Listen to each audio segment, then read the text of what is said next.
Welcome to the No Ideas Original Podcast featuring Shannon and Mr. Rob, episode 151.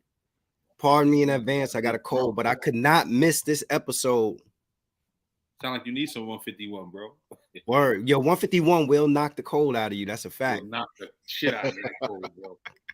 Yeah, I might have to take some Tito's after the show. How you though? How your week been? Week has been good, man. Just got back from a nice little East Coast tour, seeing my family down in the South, Mid-South, Jersey, VA, Georgia. So glad to be back, but it was great to be around my family. Shout out to my cousin Cache. Shout out to my moms. I pulled up on her birthday, November 20th. Shout out to Miss Jones, Nell's moms. We ran up on her for Thanksgiving, or the day after Thanksgiving. So we put 2,000 miles in on the road, bro, back and forth, man. So it's a nice trip, man. I enjoyed Did it. the full East Coast run. I hear that. I know that track. Yes, sir. Yeah. But I was telling you the other day though, man, I know it had to have significance for you not having the ability to be able to move around and travel like that. So the fact that you were able to get out and make those moves like that in itself is a blessing. Felt real great, man. 6 years, well, 5 being on dialysis and then the year for recovery kept me homebound. But being able to stretch my legs, being able to go out, actually be in public. Um, I got the I don't know if you ever experienced Top Golf, but if you do, I have, yeah. oh my God, I got to experience that. So, man, it's been a blessing, man. And I think every one of those who listen and know that I was dealing with kidney failure. Um, I'm already a year in with my kidney, and everything is great. But I'm able to hit the road. I'm able to move around and do some things that I used to do. It feels great to have that freedom back. So, Yeah, all praise to you, man. All that's praise. what's up. Without further ado, let's bring in our guest, the DJ. world's most dangerous DJ. DJ Speed of NWA fame. Before you say anything, man, let me say this to you. He's joking behind the scenes. He was talking about like East Coast weather versus West Coast weather. I grew up born and raised on the East Coast, and I have to say this. NWA came out before I was even a teenager, but Really? the impact, yes, the impact that NW had in hip Real. hop for me, being an East Coast Bronx born youth, was of such magnitude that see right now I'm down in my man cave. If you look over my shoulder, you see I got the Tribe album, Illmatic, I got Biggie, Life After Death, I got Big Pun, I got Eric B and Rakim, I got Public Enemy, and then I got an NWA post up also. And Yeah. all of these albums are albums that were transformative to me along sort of like my journey in hip hop. And being, even though the fact that I wasn't from the West Coast, just having the ability to hear NWA and understand the significance of their contribution to hip hop it's like it was mind blowing to me or whatever. So yo, I'm happy to have you here tonight to pick your brain and to have this conversation. Thank you for pulling up on us, DJ sure. Speed. For Appreciate sure. you, bro. Tell us a little bit about what it was like growing up in Compton and how you end up getting into music. It's crazy. I mean, I was born and raised in Compton day one. I didn't move there like a lot of these dudes from Compton, but I mean, my early years, I was more into BMX bikes and Star Wars. That was my early years. But then I just happened to be that blessed individual that had Dr. Dre to live 7 houses down from me. And they would be in the garage. They would be in the garage every day practicing. So that was just like fascinating to me. So I'll pull up every day. I'm just sitting there watching them, and then I'm just sitting there holding my bike, watching them for hours. And then it's like I'm telling them, like, look, I want to do that. They older, they laughing, but 7 years later, I'm like, I'm on tour with Dre. So it's just like it's just really, it's crazy how it all worked out because I lived 2 blocks from Eazy E, 3 blocks from Ren. I've knew Ren all my life. Wow. And Dre was on my street. So just imagine just being, I was already right there. And then I had are you guys familiar with the Bloods and the Crips album? The Banging on Wax. Banging on Wax. Yeah, all the Crip dudes, they were from right there too. That area is pretty. We got Serena and Venus, maybe 4 blocks down. So that part of Compton was really active. Like we had a lot of people, but I don't know. Just one day, Rand just pulled up like, "I'm gonna take you to meet E." And I'm like, "Okay." Everybody knew who Eazy was, but nobody, that was the drug days. So took me over there to meet him, and I kind of linked me and him. Just kind of clicked it from the start, and the rest was history. Just kind of hit the road with NWA, DJ for the D.O.C, still kind of DJ for Ren. I DJ for J.J. Fab, but that was like we didn't kind of get along, so we let DJ Train do that, and then I did the D.O.C. It's just, I mean, they females, they was at their height, and it was just like you couldn't tell them shit. So, but it's all good. MC Ren to me is an underrated lyricist. He don't get the credit that he deserves for his lyricism. I tell him this all the time. I talk to Ren a lot, and it's just like to hear people like Andre 3000 in the song said Ren's name, Nas said Ren's name. Everybody I've met down the road when I met Busta Rhymes, it's just like, oh, Ren. It's just like he doesn't understand the impact he does have on the whole hip hop, and it's just like he's more like me, more laid back, and it's just like he knows what he can do, but it's just I'm over here. I'm just kind of chilling. You know what I mean? It's just I wish he was just more like in your face, but I mean it's Rand. He's been like that since grade school, but he just doesn't know the impact. Like I've never met anybody that's in the industry that said anything negative about him. Everything is always positive. It's just like like Rand, I love Rand's voice, blah blah. It's like he's always been dope. MC Ren has always been dope. And I know one of the things I'm gonna ask you, who was a better lyricist, Ren, Q, or D.O.C? It's a tough one. I mean, for me, it's like I was around. Put them in order. It's hard for me to do that because I was around them all. So it's like I know how they all are, but it's like to me they all played the biggest part. I mean, if you look at Eazy's album and the writers' credits, it's like they all contributed pretty much almost equal amounts. So it's hard to say who's the best. I mean, Cube is the best at telling those stories. Ren is the best at giving you that attitude. Ren gonna give you attitude, but Ren gonna give you that attitude like I'm MC Ren. Like respect my shit. And D.O.C is just like crazy. Yeah. I mean, people don't even. He has a documentary coming out. People don't really know the impact that he really had on basically 3 generations of hip hop labels. He with Ruthless. Not even you can start at his career and then go into Ruthless.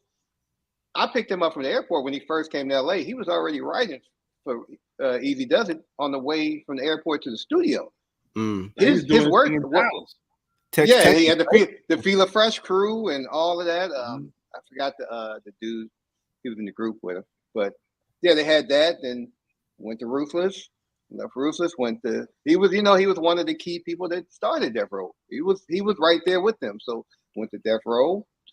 He's the reason that Snoop and all the Dog Pound and all those dudes are how tight they still are today. Is D.O.C. is that reason? Death Row put those dudes in a 1-bedroom apartment, no cars, no money. All they had was a shitload of weed, gin, and Sacco, and orange juice. That was it. Like I'm no joke. So it made them really appreciate each other because that's all they kind of had. You had Rage, you had the Dog Pound, you had Snoop, you had Lil Half, you had all these people in one apartment at one time. You smoking weed, you got beats. They had endless beats. So they writing, and so it just made them kind of bond better. And D.O.C. was basically like the orchestra leader, and they'll all tell you this. Nobody will ever not tell you this. And so he was like the orchestra leader. Then he went from that to Aftermath. So it's just like he was a part of 3 major hip hop generations of labels, like you know what I mean, and he's still doing it. Man, Rob, that was a tough question out the gate. I'm like, oh, I had to sit and think about that. I'm like, I think Ice Cube gets most of the credit because Ice Cube pen is prominent. That's all people talk about is Ice Cube. Rand pen is just you got to realize like Rand was a heavy part of Eric's lyrics. Right. Cube was too, but Cube was mostly for the stuff that featured all 3 of them. But when it came to Eric, I think Ren played a lot with the pen with that. Ren and D.O.C. I mean, you really got to look at the credits. I've never really just looked at them, but just being around, I just saw everybody playing their part. It wasn't nobody was trying to be, oh, I'm gonna be here. Everybody was there for Eric when it came to Eric's part. When it came to their thing, they all did their thing. And it's crazy to just even put anything on it because, like I said, being there was different. If I was looking on the outside, it would probably be a different story. I could never discount D.O.C though, because I think D.O.C don't get the credit he actually deserves. But he's laid back too. Crazy. A lot of them don't. That's the crazy part. Yeah, it's like the weirdest thing about NWA is it's kind of split. If you look at it from the outside in, it's split. You're gonna okay, case in point, when they first did the movie, I worked on the movie from 2011 all the way till the release date. They wanted to only give credit to the 3 members that are prominent, and that didn't really make sense because everybody's prominent. It wouldn't be NWA without everybody. And I'm not just saying me. I'm not saying Ren and all them. I mean, with me, with D.O.C, with Layla, it's Yella. Everybody played the part, and that's what made NWA so prominent. So it's like when they did this movie, the first poster only said Dre, Eazy, Q. Nah, that don't work. You know what I mean? It's like I don't care what they think. I don't care who has a billion, who doesn't. You got to look at NWA. You got to put the money out of the equation. You got to look at NWA and what they did, not who has the most money in the bank and who it is. You got to look at NWA for what they did. And a lot of people don't do that. They look at NWA for who's making the most money, who's doing the most this and who's doing the most. And it's not always about that because I don't ever hear people doing that to Andre 3000. And he's not on everything. He's not everywhere. So he tries to live his life the same way Ren tries to live his life. But people try to discredit Ren, but they don't discredit Andre 3000. Like I said, I'm not dissing Andre at all. I get your point. Yeah. You know what I'm saying? But it's like, you know what I mean? Like Ren can't lay back and be cool without people saying this. But this MC can. You know what I mean? And it's just like it's unfair. It's like with NWA, I've always thought that people see it as a split. It's like it's a group. It's not just 3 members. This shit, if you really look at it, it's 8 members. You got to count me. You got to count D.O.C. You got to count Layla. And Arabian Prince. So it's really 9 members of that group. I don't never. Okay, new edition. If you can, it might be 4 members on tour. It's still motherfucking. It's 6. New edition. You can't forget Bobby. Bone Thugs. Them niggas did tours for 2 years without Busy Bone, but it's still 5 fucking members. Like you can't. You can't discredit this, and that's what I hate the most about hip hop. You're not going okay, well, Public Enemy. Nobody ever really talks about the S1Ws and all that shit. You can't discredit them. They was a part of the fucking group. They was a part of the group. You know what I'm saying? Like you can't leave out people just because they don't rap. Like everybody plays their part. And with NWA, it was 9. It was 9. I put it at 9 members that everybody got along, and it was almost perfect at first, just at first. But then, that guy came in the picture, and it changed the dynamics. And hold, don't mention him yet. We're gonna get into him. We're gonna get into that guy yet. Yeah, Rob. But I want to. Rob, I'm gonna refresh. I'm gonna refresh on my because I'm getting some lags. But yeah, keep going. But I wanted to piggyback off of his original statement when we opened the show. About the impact of NWA. Let me tell you something. NWA came out with "Fuck the Police." They was reading my mind because the shit that was happening in the Bronx. I swear to God, I was saying that shit to myself. Fuck these fucking police, man.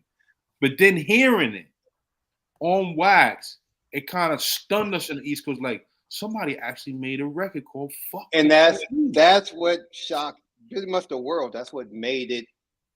It tore everything. I mean, what they were talking about made it what it was, but then just them saying that word that made so many people, like you just said, that made people feel like, oh, fuck them. Like, and it just but the craziest part about this is when you say fuck the police. If you say it to a cop, you take offense. It's like, okay, if you take offense to it, then you're the one they're talking about.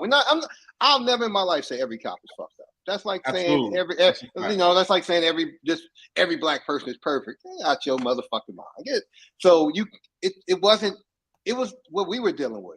You got in Torrance, where the studio was at, it was the worst. Like it was so bad. I would go to the studio, I'll take side streets where I wouldn't get pulled over to deal with bullshit. Like oh, got all these black people in Torrance, like because at the time it was super super white.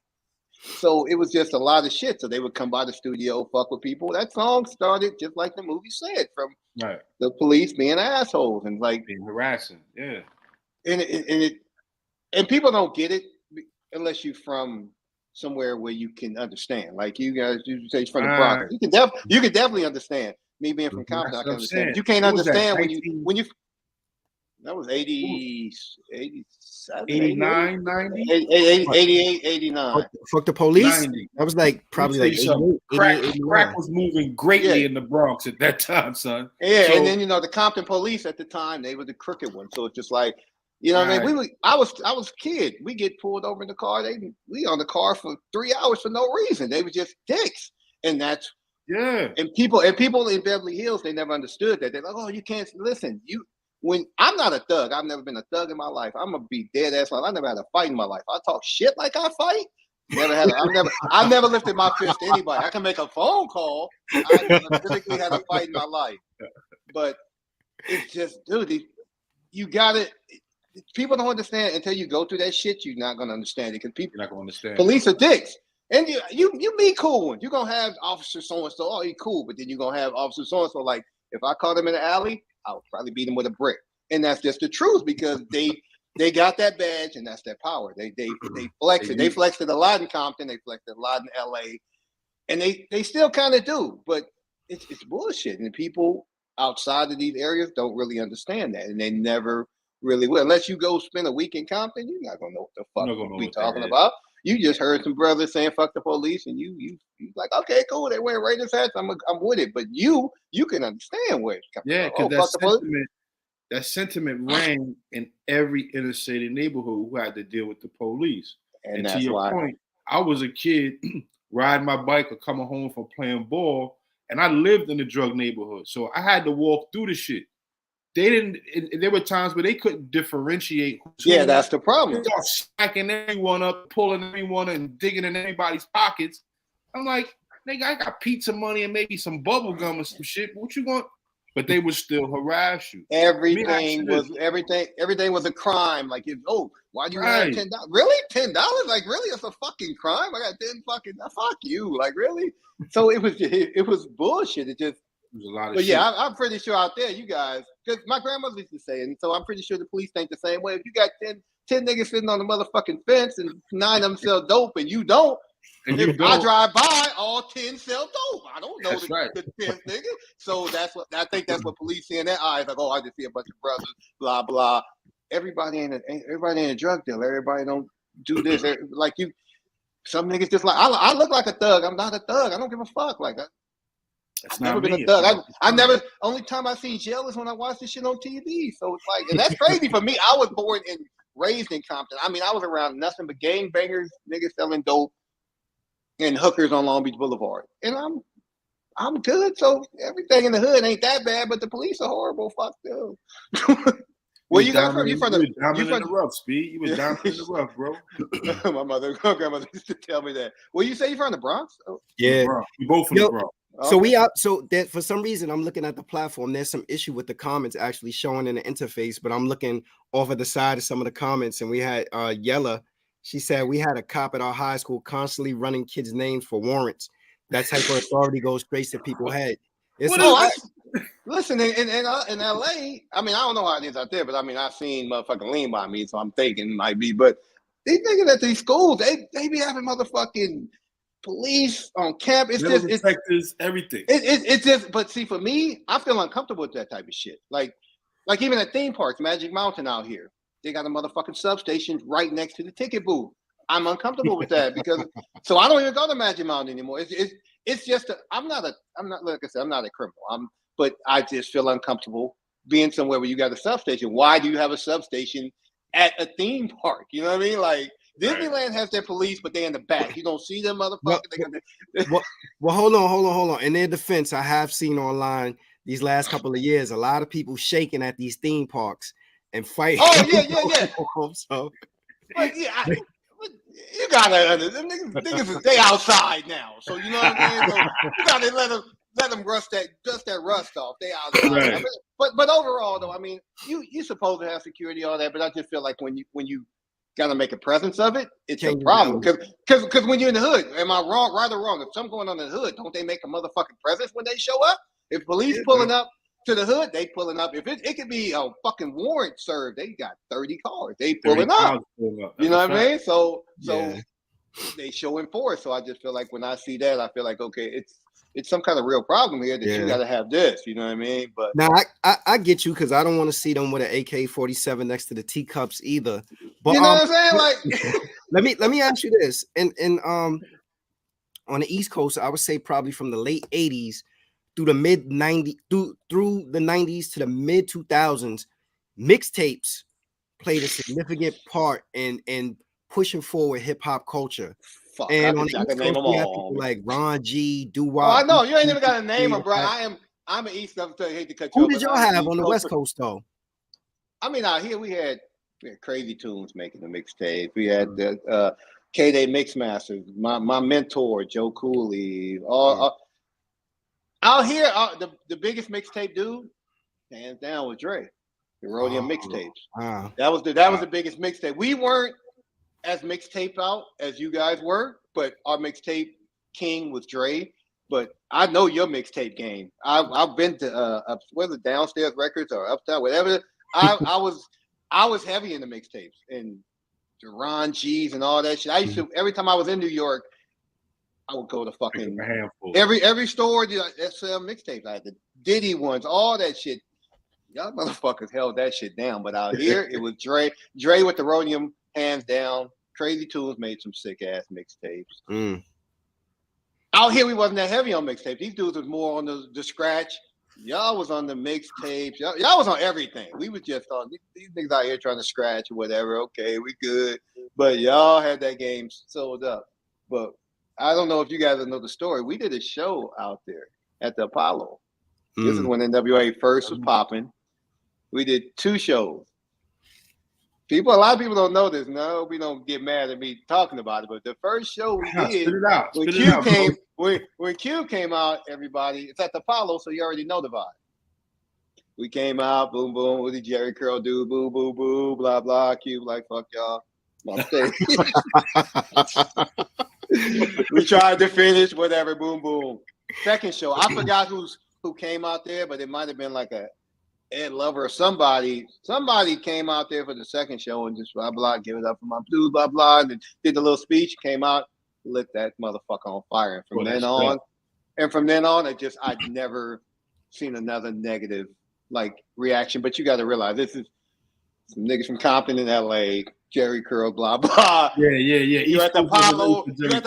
When that motherfucker, the same man, was active. You know what I mean? So, but I think it lit a fire, and I honestly think that played a part in Ice Cube's fire, because when he came out the second show, he murdered it, and it's just like, and he ain't stopped since. He's still doing shows. Like I was just at his show last week, so it's just like that dude had a fire on his ass. I wish Ren would do shows like that, man. But even then, like I said, I wasn't a teenager yet.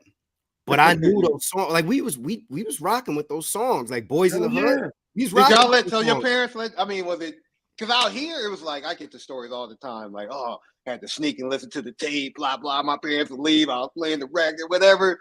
I don't know how was it on the East Coast. I had an older brother. My older brother would act. Yeah, so I okay. So you funnel that shit through him. He made me listen to that shit. I think I was about 16. And my older brother had a Jeep, and we used to blast that shit. Yo, I don't give a fuck. 100 miles and running. I ain't say the shit. Police. It was crazy because that's what I mean. The lyrics were good, everything was good, but then they had that beat, and the beats just used to bang because when fucking up tempo, especially 100 miles and running. 100 miles and running, so up tempo, you just like the fuck. You had to go when it came on, son. And Ren said that off, son. Bro, 100 miles and running. If you really run a gun in you, that motherfucker said, one of the main reasons and then Dre dropped the beat and said, I don't give a fuck. Like, Ren, that was just his shit. Like, when he came on, it was just like, all right, motherfucker, I'm listening. What Ren talking about now? Like, like I said, the group is a group, and I don't like anybody separate them. I don't care what everybody doing now. I still, when I speak of them, it's a group, and it's like I never exclude Arabian. Arabian left on his own. Nobody made him. He was on some other shit. He was on the the fast electronic stuff, like he still is. So he felt that fit. Let me tell you right now, Arabian rubbing elbows with Dre, so he not unhappy in life. So they like there you go. But I, like I said, when I speak of the group, I speak of the group. I don't speak of this one was better than that. I feel like, and Eric is still here. All these dudes are still here, and they're all, in my opinion, living through Eric. It's like Eric was the mastermind of all this. But I tell people, I wish he was just here where you can just witness his greatness. Yeah, you know what I'm saying? It's like you see it, but if you saw it while it was being done, it was just because people only know Eazy. They don't know Eric. They don't know about anything before Ruthless, and it's just like I want something done where it just let people really know this dude. Like Eric he loved kids, he loved giving. He just like people don't know that they only know Boys in the Hood, slap my bitch, fuck my baby mama, blah blah, and that's cool. But it's like he's way more than that. You know what I mean? It's like the lyrics that they were getting persecuted for back then are now shit that's going on now. Kitty raps today. What to go back to what you were talking about, like because you were saying like the East Coast had it. What the East Coast had, I think, was like the infancy of hip hop and the beginning stage of hip hop. But what I think West Coast did for me was really add melodies and harmony. Yeah, that's where we started getting into and it was just something about like when you hear Express Yourself and you hear records like that, you hear those melodies and everything, and you hear them on the beats, and you're like, wait a minute, so it's more than just the boom bap element of rap. Now, don't get me wrong, I'm die hard boom bap. Oh yeah, that's those melodies. And to me, what West Coast helped me see was that there can be a bigger sound with hip hop than us just beating on it. Yeah, and it was cool because it started in the East, then we jumped on it, then it went to Texas, and everybody created their own thing, and that's what made hip hop so universal then. Now I don't. You don't know what to talk about now. Listen. Anybody that even has a mumble even mentioned in the name, don't even. You can ask me about them. I couldn't tell you a song, a name. Like these rappers die, I feel for them all, and I pray for them because it's sad. But it's like I don't even know who half of them are, and it's just like we went through some shit, and half of these dudes are still here, if not more. You know what I mean? We went through some. I've seen motherfuckers shot at. We have been walked into concerts with dudes surrounding us with shotguns. Like and these dudes are like 2-3 years in the game, and they're going away, and it's sad to see because I've seen some shit. Born and raised in Compton, I've seen niggas get shot. I've seen niggas get stabbed, beat up, and that didn't make sense. This doesn't make sense, right? But hip hop back then, it was if you look at it, how it connected, it was just universal. And like I said, it started in the East, and just we said, okay, let's put our twist on it. All right, boom, pass it to the South. South put their twist on it, and it's just like, and now the Atlanta South. I mean, it's popping, but it was popping back then, but I don't think it was popping as much as it is now. So, and it just like, you know what I'm saying? So so that's kind of like almost a full circle. You almost back to New York now. You know what I mean? So it's just like, but yeah, West Coast added because we got the low riders. Everybody out here want to be on some cool shit. So you got to make music for to drive around cool and shit. And Texas made it even slower. You know what they call it, chop and screw? Get out. Yeah. You know what to me the South was? The South was first. The South, before the South became what it is now, the South was what J.J. Fab was when it first. Oh, the Fab. Like that. Yeah, you had tempo, Miami. It was bass Miami. music. Luke, MC Bass, all of that shit. Cause that shit, you put that shit in the club back then. I don't give a fuck where you at. You got some sweaty ass motherfuckers on the floor, and they just loving it. And that was what was really hot. And that's what Arabian was on. Arabian was on that more out here. They was really on that. You had Egyptian Lover, Jamie Jupiter, all these dudes that was doing it, and they still doing it now, which is really crazy. Egyptian Lover has more shows than half these new artists have in a year ever. He's on tour Follow him on Instagram. He's always on tour. And this is a dude that was doing electronic music in the 80s. And he's still doing it now. Yeah. And he's successful at it. So it's just like it's big now. That was a big thing global. back in, yeah. Globally it's big now. But New York, y'all had, to me, it was because I was being a DJ, New York was my go-to because you had everything. From the Jazzy Jeff to Fresh Princes to the Sweet Teas to the just I'm a real hip hop dude. Like I'm not no motherfucker that ever hopped on any train. You want to talk about hip hop, we can talk all day. Like all these dudes be talking this bullshit. I can name motherfuckers that most people don't even talk about, the ultramagnetic MCs, like all this shit. Like I can talk, Speed. Listen, my computer is sitting on one of my record crates right now. I can open it right now and show you a blue label of Girls of the World Ain't Nothing But Trouble on Jazzy Jeff's label, where his name is spelled wrong. Like all of this shit, the fucking first priority records, all of that shit, the fucking all MC Lights, all the Queen Latifah shit, because New York was hip hop. Dude, New York was hip hop, and that's being a DJ. Only thing I really had that I could really just kill out here was King T. King T was the one who was really. King T was already on some New York shit, but he was West Coast. He was a lot. So you can play his shit on the West and the East, and it was bumping. I just recently found out. I didn't know Biggie was on it. I didn't know Biggie adapted some of his style from King T. I never knew that. Like that blew my mind because I've known King Tila since day one. But it's just like New York had that hip hop trickle down here. We had King T and a few others that was doing their thing, and then Dre just took it to that next level, and that's where the West Coast. But NWA, go ahead. Yeah, Rob. Now I was gonna say the West coins gangster rap. Yeah. What do you call what from someone from the West Coast? What is gangster rap? So people on the East Coast don't get it confused because we're just thinking it's shooting niggas up. And that's kind of why I don't like the title a little bit. And I know that's not right because when they put out "Fuck the Police," it was about awareness, but a real awareness of what's going on. So gangster rap to me is telling the unadulterated, uncomfortable truth about shit that's happening on in the hood. That's gangster. That's the best way to say it because a lot of the suburban kids want to put the gangster twist on it. Oh, I'm a gangster. That doesn't make you, just because you being called a gangster doesn't mean you have to go put on some Dickies and a fucking bandana around your head and all that. You know what I'm saying? Gangster is more of a mind state, basically, bro. It's like I can call myself a gangster because if you piss me off, I'm a gangster. Like, bro, I'm gonna let you know. Like that's gangster. On the East Coast, you might call it something else, but it's the same. It all has the same meaning. You know what I mean? But might say it different in Texas. They might say it different over here. But it's not shoot 'em up, bang bang shit. Like that's what people handling your business.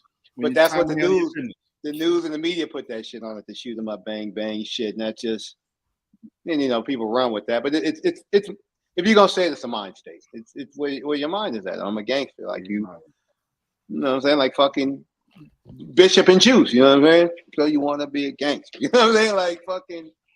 He thought he was hard walking down the street. Yeah, I didn't really.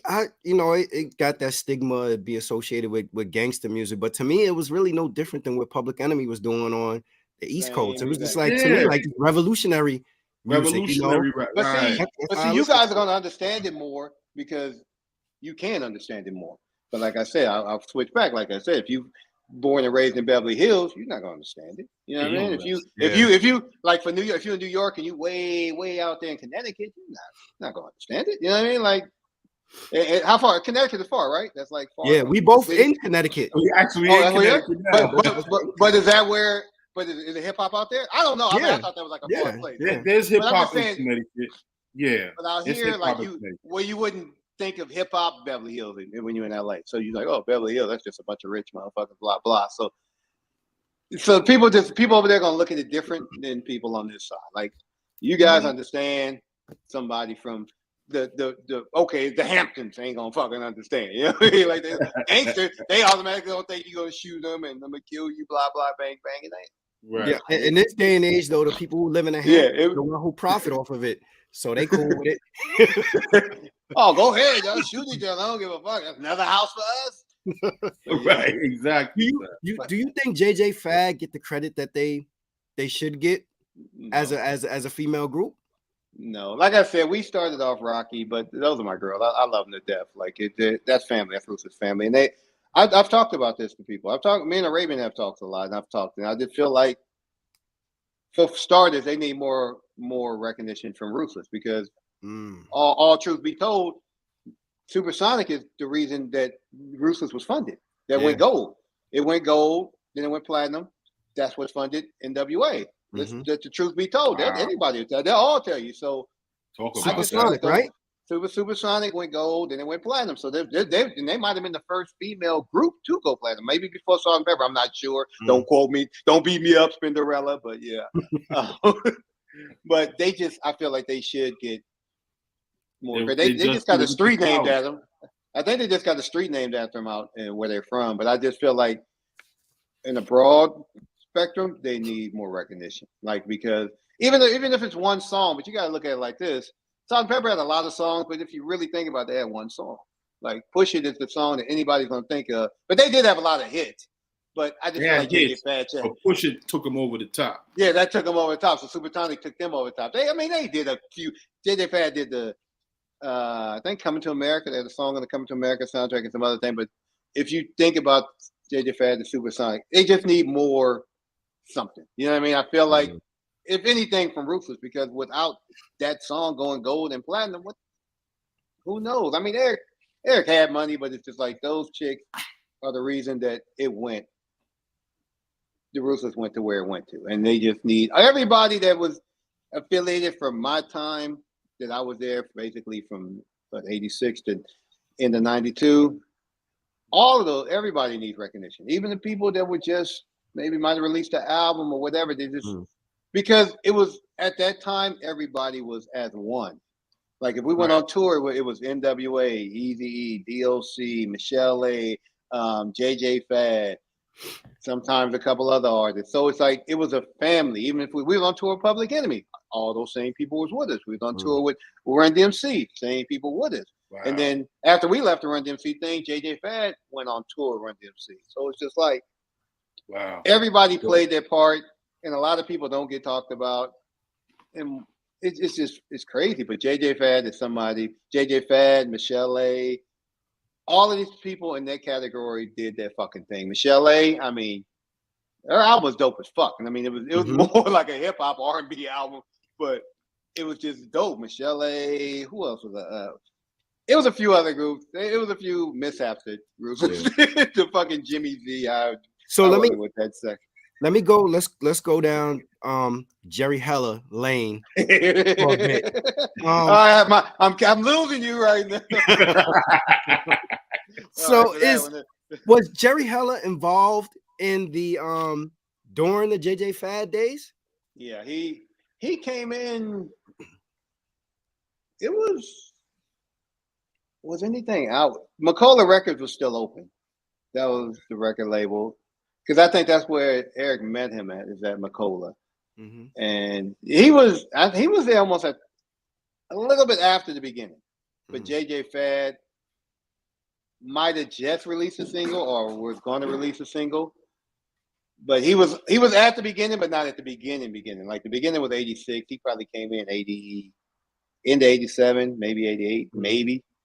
I didn't really pay attention to him. The thing with me and him, there wasn't a thing with me and him. His problem with me in a whole was he was jealous that I was close to Eric and where he wanted to be.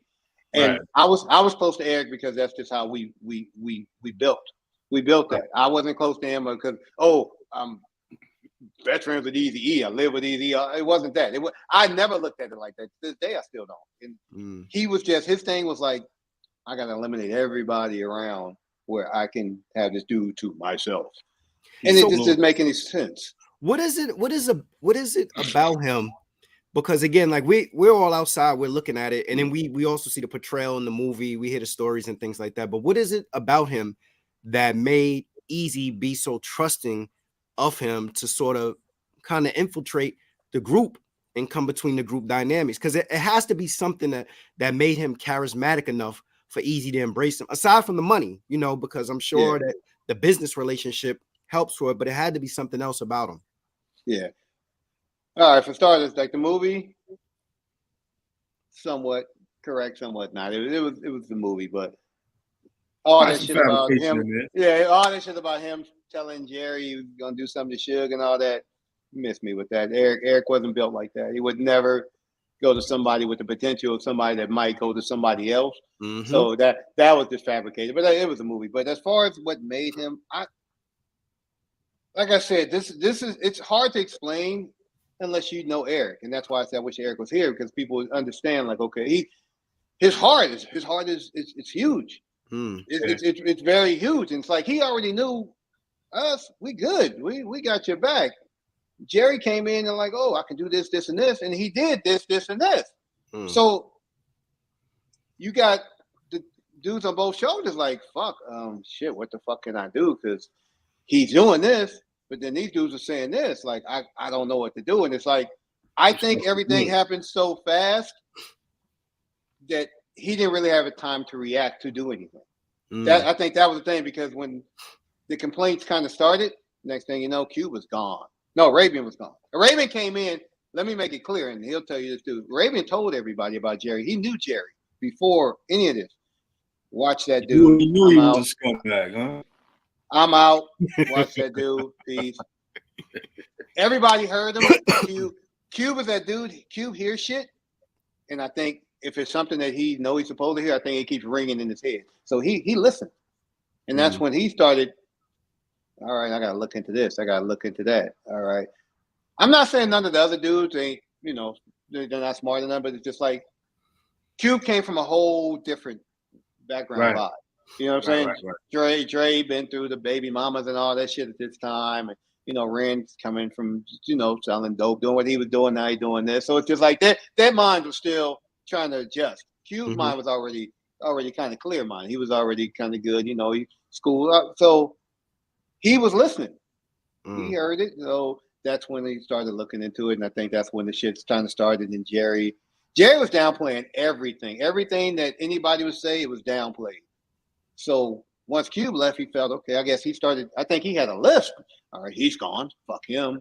I feel like it really was because he was trying to pit everybody against everybody, and it wasn't like that. You know what I'm saying? I've seen these dudes argue in the studio daily. 3 hours later, motherfucking Chili's, motherfucking laughing and being cool. It didn't. After Jerry came in, it stopped. That shit kind of stopped. It's like everybody was happy and doing their thing, but you started seeing, like after Cube left, you started seeing how it was like fractures. It was the divides and shit. Well, you got to figure. I think like one of the tricks that people do is that, you know, and you said it, you like, all right, so if people have all these issues with him, but then you look at the business dealings and you're like, wait a minute, like this relationship we have with this dude seems to be lucrative.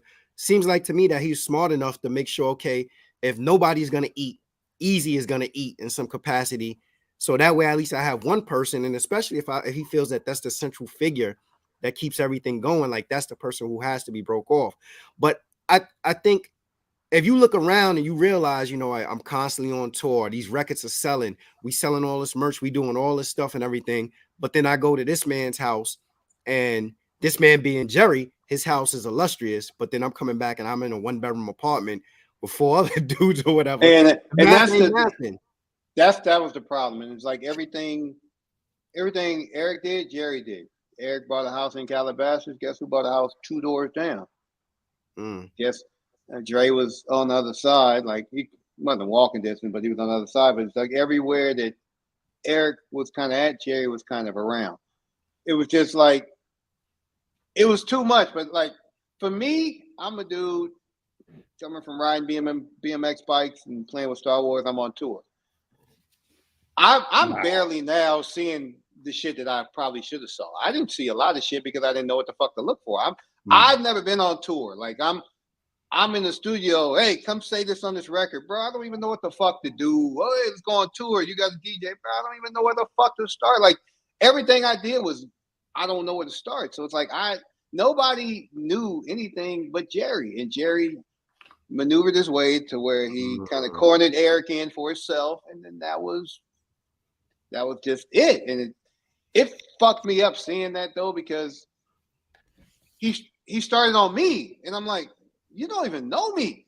Like, it would be corny shit. Like, I'll be out at Guitar Center, I might be picking up some new equipment for myself, and I'll tell Eric, oh, they got this new keyboard. Oh, buy it and send the invoice to Rufus. All right, no problem. It got to the point with Jerry, like, oh, I'm not paying this. Bitch, you paying this, motherfucker. Your boss said you paying it. So he got mad because Eric would be like, no, take care of that. So he wanted to be the only dude. Like, it's like having a jealous girlfriend. Oh, you can't hang out with your sister. She got too many fucking friends. Like, really? Like, that was the shit, and it was just bad. And he started, whoever he can manipulate, he did. And like I said, I love J.J. Fad, but he had them. He had them in that pocket, and that was it. Like, he tried to get in with Yella, it didn't really. So how did Eazy manage that relationship? Because he got on one hand, you got the tug from Jerry, the dude who kind of help you elevate financially and grow your business. But then the other side, you got the dudes who you build your brand with. So I'm sure he was caught in the middle of that. Yeah, you know, that's why I said. How did he negotiate that? That's why I said I think everything just happened too fast that it didn't get to the point where he could have. Because once it started being aware that, okay, people are unhappy, next thing you know, Q was gone. Right. And then next thing you know, that's when the friction started. You hearing shit in your ear about Dre, Dre contract and this and that. Because Death Row was planned for a minute. I drove Dre, Michelle A, and I think we had one security guard in the car with me.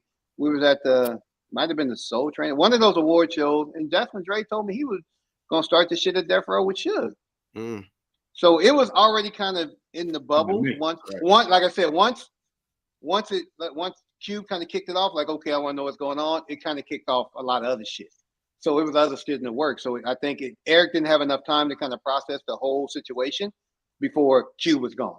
And then somebody's in his ear about Dre's contract. So it's just like, it was so much shit, it didn't give him a chance to, because Eric's the type of dude, give him a second to think about it, he got it. He good.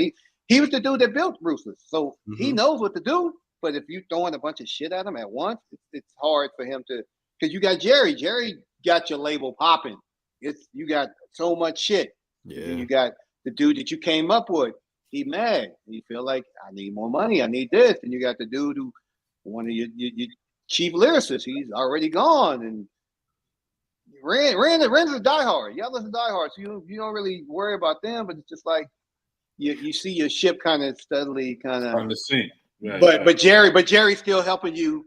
So make that money. You kind of, so while Jerry's doing this, Jerry probably got you paying attention to this while you can't pay attention to that. Yeah. You should have been paying attention. You should have pulled up on Dre. Like these dudes were too good they wasn't even friends. They were brothers. Like if you talk about Dre to Eric's mother, she almost would tear up because he used to sleep on the couch. She loved that dude like a brother. Like, you know what I mean? So it's just like, so when you see this shit, when you see that shit, it's just like those two should have sat down and fixed it.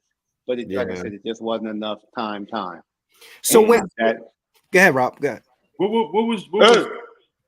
was turn the slide on? What was Eazy's impact and Ren's impact on you personally? Oh, those two dudes, I'm indebted to them like forever, because there's light over here in the corner. But turn the thing down. Like I said, Ren, I've been knowing all my life. We'll push it down on the thing. Yeah, that's it. Yeah. All right. Up a little more. Yeah, that's cool. Yeah, but Ren, like I said, know all my life. He introduced me to Eric. Me and Eric clicked like literally the first 5 minutes, and Eric just took me on his wing. He treated me like a son, and it's just like, cause I didn't have it. I mean, DJ equipment, right? Yeah, I mean, I had equipment. My grandmother bought some, but he gave me 12. Like that day, take these practice. You're going on tour with. I'm like, shit. He stamped you. We made you official. I just came over here to say hi. You know what I'm saying? Like, hey, how y'all fucking doing? And the next thing I know, you left with some 12. But I'm indebted though. Like Rick and Ren, I never asked him to do that. I didn't. Right. I never mentioned E. Everybody knew who Eric was, but nobody. But he just did that on his own, and it's just like God's willing or something. It's just like for me, and we still talk about this. I'm forever in debt to that dude because I don't know what I'll be doing. I wouldn't be in gangbanging or nothing because that wasn't never my thing. But I got to see a lot of shit that I probably wouldn't have saw. You know what I mean? I'm on tour. I graduated. I went on tour the day after I graduated. Like the day after I graduated, we went on tour. It was an earthquake that morning, and we went on tour that evening. And it was just like it for 3 years. It was nonstop. It was out with Too Short. That's the dude. Like it was just Public Enemy, Chuck D, late nights, fucking heart to heart conversations. Me, him, Ren, fucking I think one night LL. Like all these dudes. Wow. Had a big impact on my life because it's like people think, oh, you West Coast, you Compton. I'm everywhere because I think I have a bigger connection with New York dudes than I do with West Coast dudes because I was on tour with Kid and Play, Kwame. Hey, word. Kwame. I got pictures. I post on it. We was on the Nitro tour, LL Nitro tour. Yeah. Kwame DJ now too. Yeah, I got pictures of LL. LL ain't got when he used to have a Ferrari on stage. Come on, bro. All that Slick Rick, everybody. But going out with Chuck D and them was probably, I think, the best experience for me because it just that dude is brilliant. I'm not gonna lie. I don't know how you guys feel about it. I personally think Chuck D and MC Ren need to make a fucking album. That'd be crazy. Put that out there. Yeah, that'd be crazy. I'm just saying. I'm just being dead ass because I feel like they just both. Because I sat there, I watched them talk before, and I feel like they read each other kind of like they kind of just like how Scarface be on shit with people, and you can tell like he got some kind of connection with that dude just by the way he be rap. I just feel like those two doing an album. Throw Cube in there, fuck it. Have a whole little fucking Black Fist album and shit. You know what I'm saying? That would be hard. That'd be sick. I'm trying to figure out though, like even if you look at like sports now, like so in sports when you have a player that's a free agent. And the free agent decide to sign with another team, the first thing you see general managers do is they usually firm up their other talent. They like, yo, we got to sign this person to a long-term contract. We got to get all the pieces in place.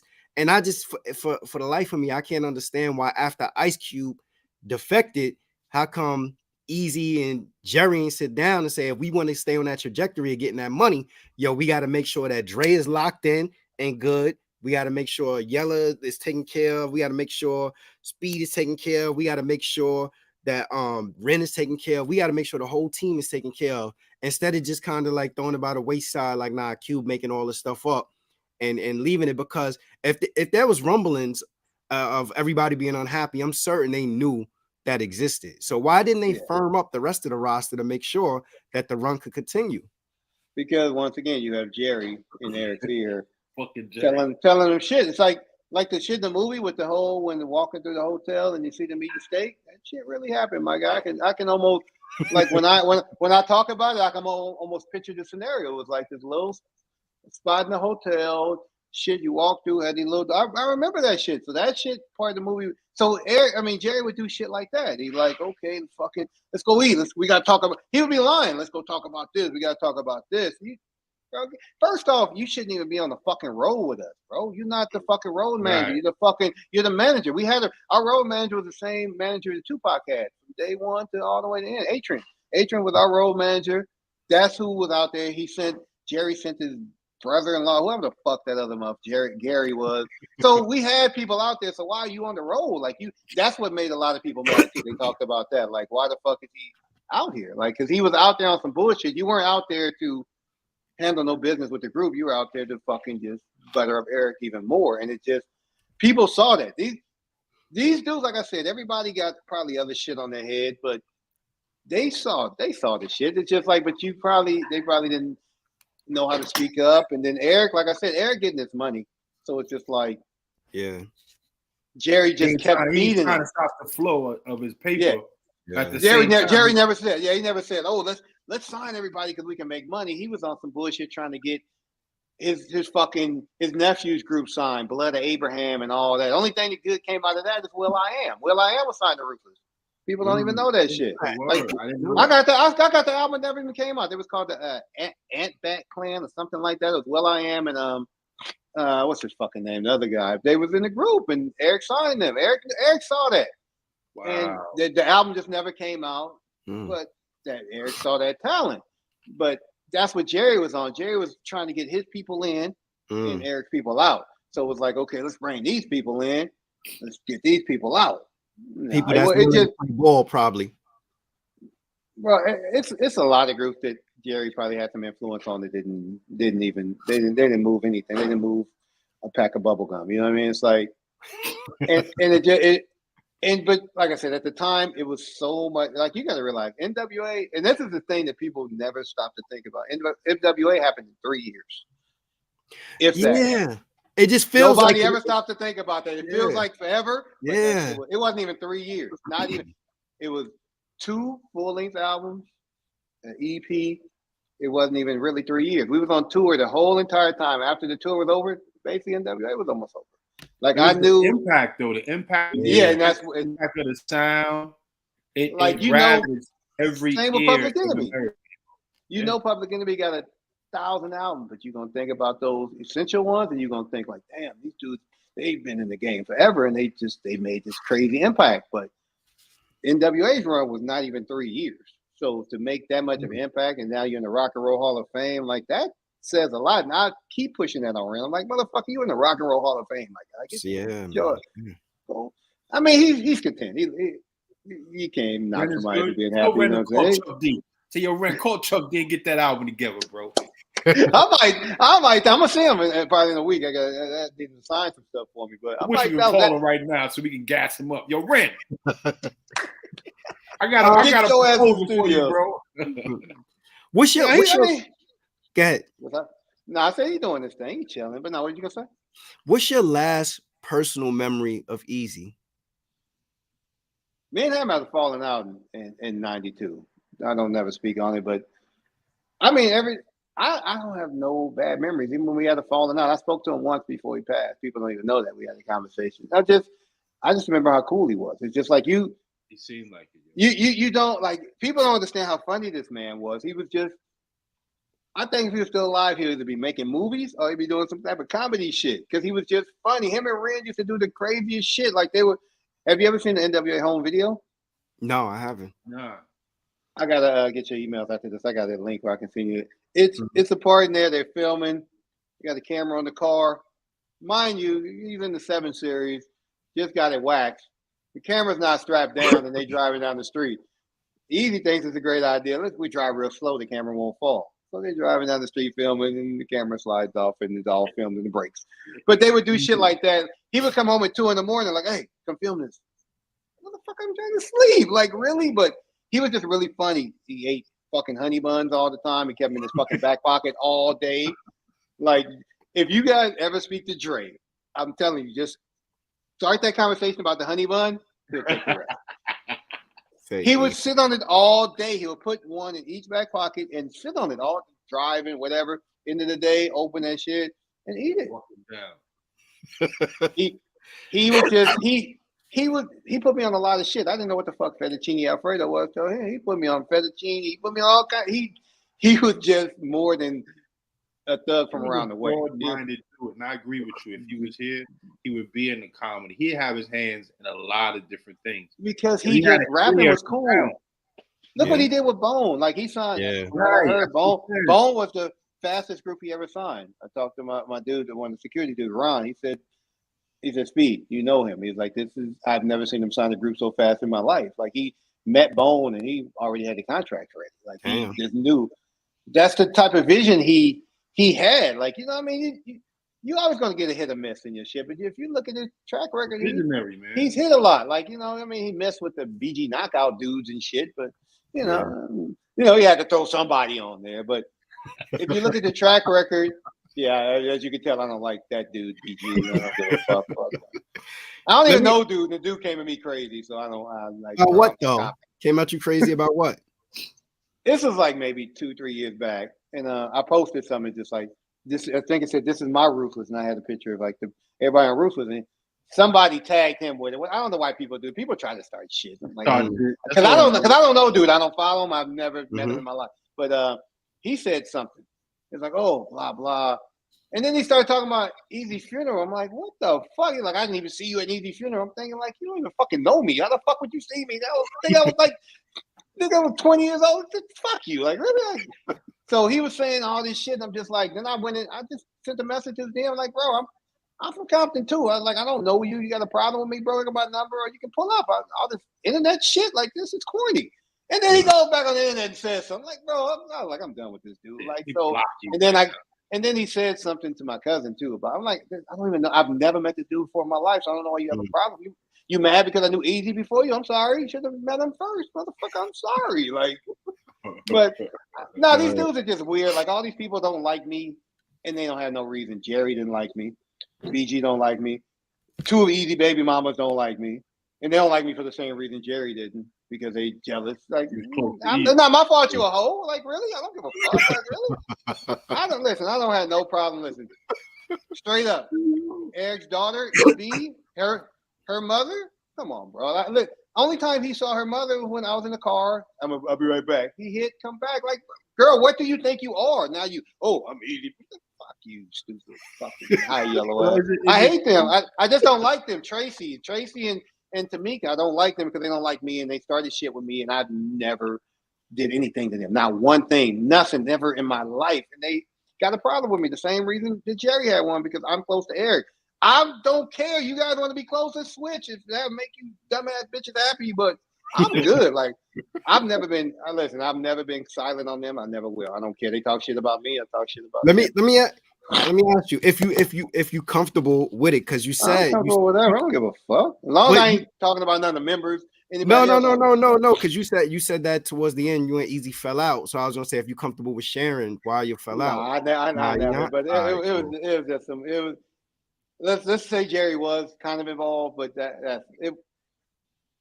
it probably happened for a reason, because I don't know where I would have been if it didn't. But even with that, I never lost love for Eazy. Like, I can never in my life lose love for a man that did so much for me. I lived in this man's house.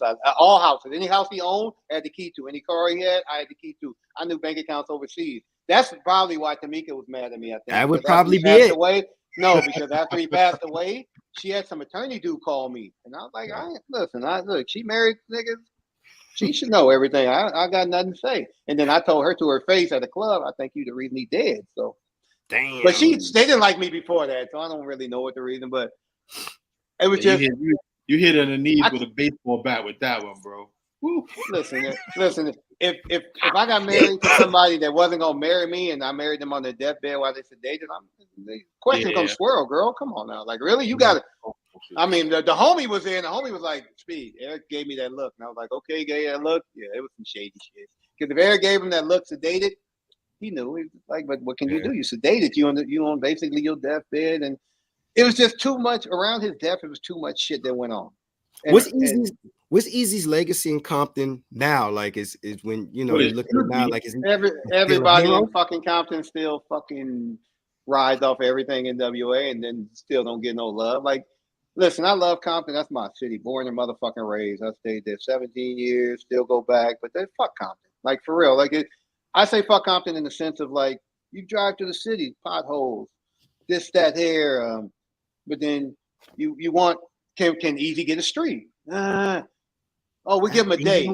Give him this fake ass nigga ain't even got a street, my dude. Let me tell you this right now. His block where he lives on, it's there. Then it's one little street that goes between it. Then go another one. It's one more, and that's it. You can't get this nigga a street. This nigga, everything in Compton is Eazy. You go to any liquor store, it's a mural of NWA or Eazy on the wall. I can. It's at least 50 of them motherfuckers in Compton. Damn. The shoe palace or whatever the fuck. Downtown Compton, big ass strata Compton in the window. Still, like, but these dudes don't they don't show him no fucking love. They show Dre love because he come over there with that checkbook, but they do. Like, listen, when they did that the day before homie tragically got killed, the Suge incident. No, not Nipsey. When the Suge incident with Strata Compton, I was with Cube and Dre that day. I went the day before. I was with them at the whole shit. So I was in the motorcade with them in the car. We driving down fucking Compton Boulevard. They just looking for some shit. I don't know what the fuck. You felt like the fucking president. Like, I'm not joking. They stopped every intersection. They just driving down Compton Boulevard. But I'm in the car and we hitting potholes and all this other shit. And I'm thinking, like, this Compton is just fucked up. Can somebody in this car say we'll fix it? Like, you niggas is rich. Like, you know what I mean? But nobody said anything. But it's just like if you got a checkbook, they're gonna treat you all right. But if you just coming over there on some, I want to try to do this, I want to try to do this, they hesitant, and it's just like it upsets me that he doesn't have a street. It upsets me that they don't have I want them to change Kelly Park to Easy Park. I don't give a fuck. Give him something.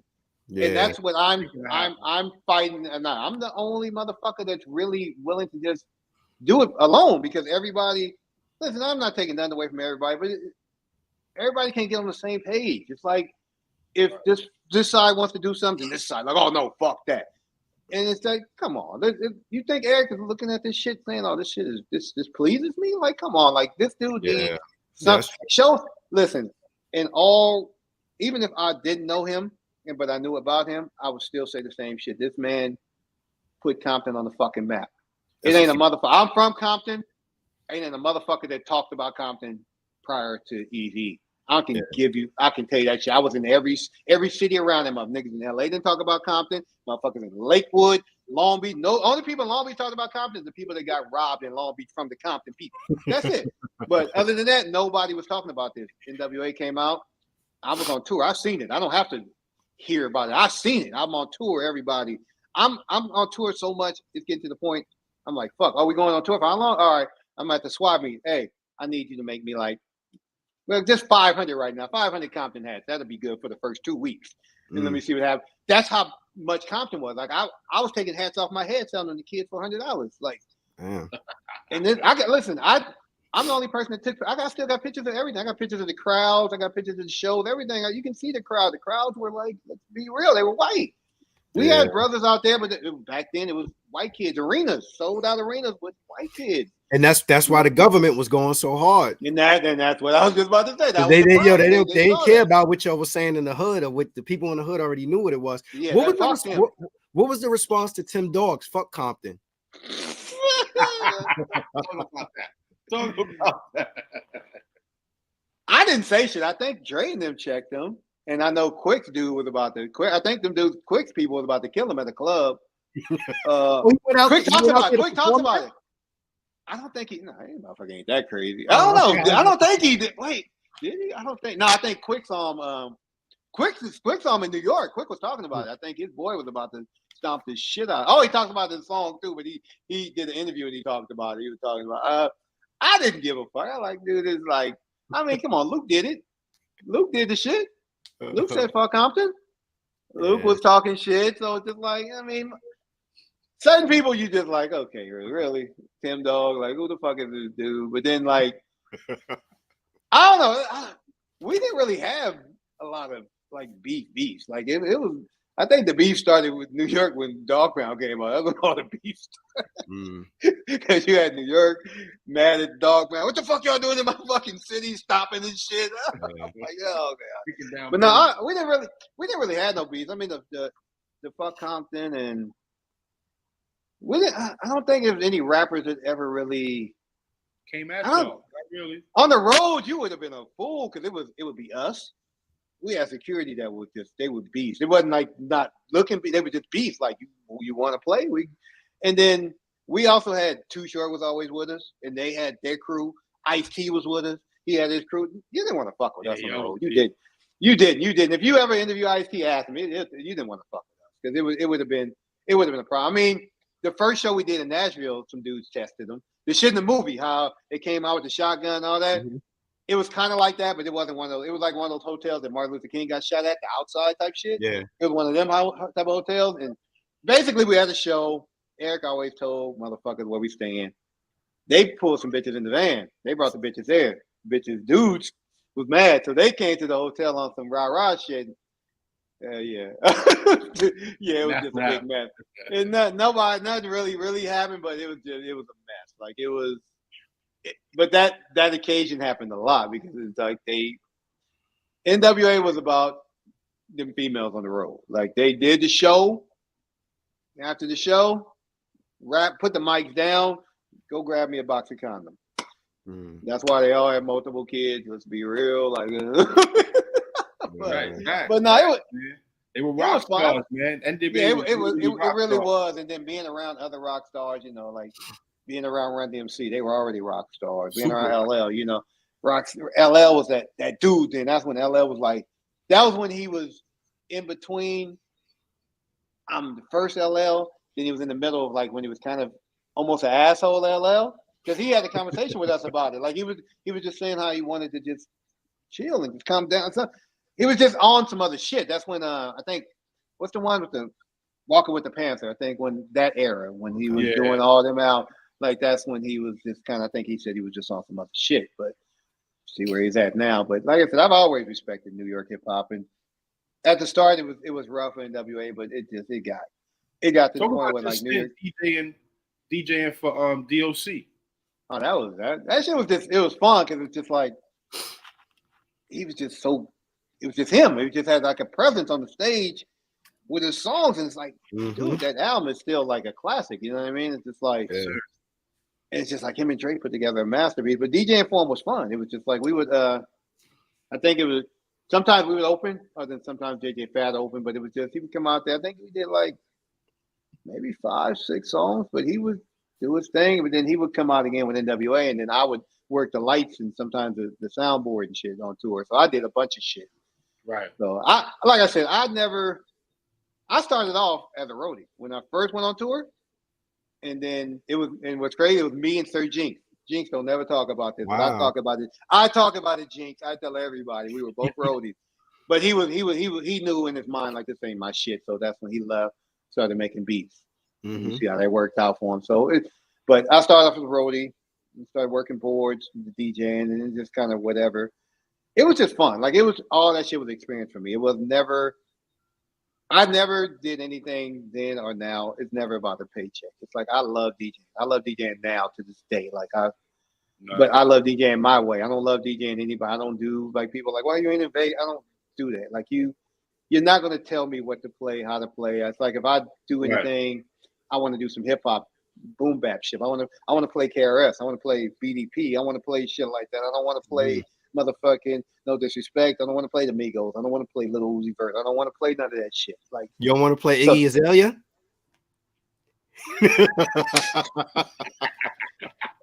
People listen. This is the thing with me. People call me a hater all day, but I'm not a hater. I'm from an era where at least even the bullshit people were more real. Like, listen, I'll talk about Vanilla Ice all day, but the nigga had a hustle. Let's keep it real. He had a hustle, and whether we didn't like him or not, he still sold 10 million motherfucking. No, he sold 12 million motherfucking records. So am I gonna argue with that? I don't like Nelly either. When that motherfucker went diamond, I almost fucking shit on myself. You know what I mean? Like my dude. The funniest part is my dude worked at what label was Nelly on? Fucking Universal. He was the Universal. Yeah. My dude worked for what was the other label? The sub label that had Arista, right? Yeah, my dude worked for Arista. He was he said, "Oh, we just had a meeting about this dude, Nelly guy, blah blah." He let me hear the shit. I fell out of my chair laughing. He was like, "This shit about this." He's like, "This shit gonna go diamond." They excited. Like he played that shit. I'm like, down. I'm like, I fell out the seat. I like, brother, shit ain't selling shit. That motherfucker went diamond like a motherfucker, bro. Like, it's crazy though, because you never know. But it's like even shit like that, I still respect more than I respect this shit now because this is not. I don't know what this is now. This is not music, not for me. But I get it. The kids like it. Mm-hmm. I'm not a kid anymore. Maybe if I was 16, I might bob my head to it. I can't vibe to that. Like I'm still like I said, you're pure. Playlist. I got the 80s playlist all motherfucking day. And listen, I grew up on fucking the on box. There was no cable, just on, off. Mm-hmm. If I'm watching videos, I'm seeing Billy Idol, I'm seeing Depeche Mode. So I know all of that shit too. I know the different I know the Duran Duran. I know the whole Ray collection. So I'm not like a Jazzy Jeff with music, but I can go in any genre and tell you some shit. What? Yeah. Except for country. I can't fuck with country, but everything else I can get you in. Like we can go all the way to jazz. Are you on Serato now? What was it like to transition to Serato? I use it. I was the biggest hater of Serato because I work with a radio station out here. So when it first was released, they had a big party out here. And it used to be Billboard Live on Sunset Boulevard. They had a party there. So all these fools at the radio station was excited. Oh, we going there. They got the new shit. I'm like, you motherfuckers are all about to lose your fucking job. I've never had problem making money DJing. But these dudes were like, radio station dudes out here, they kind of try to focus off of riding off the radio station to get their little club job. Yeah. But they don't make that motherfucking much. But I told like this is about to kill you. I knew it was because you got it. I knew it. I already see what rap did. Everybody is a rapper now. Everybody makes beats now. So now Mhm. everybody can be a DJ. Automation. I felt like, okay, if you're gonna make Serato, it should be just like a fucking driver's license. I can't get a driver's license unless I pass the motherfucking test. It just made the whole scope of everything shittier because then you got dudes that just like, motherfucking controller this big, and they're like, oh, I'm about to go DJ this fucking way. There's 7,000 people there with the controller. But you know what's really funny is, and I fucking give them shit all the time. My Yella uses the controller. I give him shit. We went to Australia. I gave him shit the whole flight. We were arguing back and forth, like, oh, you need to get a controller. It's easier to carry. I'm like, I don't have a problem carrying two cases, motherfucker. Like, my mixer is in my backpack, and I got two cases. I'm good. Like, you know what I mean? Like, I use Serato now. And I don't use it like everybody else. I just use it because all my music is right there, and I like the little echo feature I got on my mixer. Other than that, Serato has its pros though, because you think about it, back in the yeah. days dragging them records. Oh yeah. Listen, I gave all that credit. My only really gripe with Serato is everybody can use it now. That's my only gripe because it made, and not really for me because I've never been to DJ. I was a club DJ a while back, but I stopped even before Serato. But it just made it easy for anybody to say I'm a DJ, and I felt like I've been through trials and tribulations being a fucking DJ. Listen. Right. I be explaining to motherfuckers, you don't understand. You motherfuckers got Serato. You know what I had to have? I had to have 10 strong homies, nigga, because I'm taking 12 crates to the club, plus my coffin, my DJ coffin. There's no cases back then, unless you had a lot of money. Cases was like $350 each, so you get the little carpeted chip and the swap meet. So I'm taking my whole coffin. I'm taking 10 crates of records, and we got to get there. Bro, I'm not trying to hear you, motherfucker. Oh, I'll put my shit in my backpack. This is everything. I'm ready to go. Like, fuck you. Like, try carrying things. My back still fucking hurts, my dude. Like, fuck y'all. Try, but I just felt like when you're using vinyl, it takes more of a talent. Yeah. Because unless you that one DJ, and I've never met that one DJ. Your shit is everywhere. You got 10 crates. You gotta know, nigga, that Nas. It's over there. It's about to end. That song's about to end, and you need something to go with that shit. And your other hip hop credits over there, so you digging. Yeah. And you got like 45 seconds. So it takes a talent to do that. Mm-hmm. Now you just like, all right, with the mouse and scroll, with the mouse, and you can put that shit on. Like I had on the mouse, you can queued put that up, shit, right? It just keeps playing and shit. I take the needle off, and listen, I'll go as far as Serato. That's where I stopped. Like people got the little, I don't know what that thing is called. Instead of using the arm, they use a little thing in the middle of the record. Mm-hmm. The fake needle, the digital. That's too far. Like you're taking away. Like I just feel like this. Okay, if you don't want to compliment the art of DJing, get a controller. Do your thing. Just go do your thing. But if you're still trying to compliment listen, have you seen Jazzy Jeff pull up to an event with a motherfucking controller?